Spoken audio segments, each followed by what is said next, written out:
Hey, what's up guys? In this video, I'm going to be showcasing you how to fix your Samsung Galaxy A37 5G. So let's follow these steps to help you out. The first thing which you want to rule out that it has some charge. Go ahead and charge it for at least half an hour. Sometimes the charging cable can break. You may need to replace them. Try a different charger, and in some case you can also do wireless charging in case the charging port is damaged or has issue or isn't charging through the charging port. Now once you know it's charged and still not turning on, you are going to follow this method.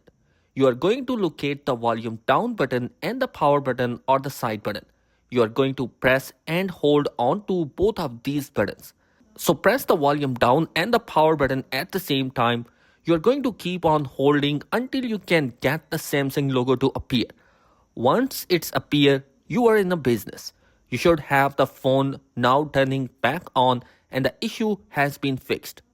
Now in some scenario, if it does not work, try to hold it down for 30 seconds to a minute as long as you can or until you get the Samsung logo to appear.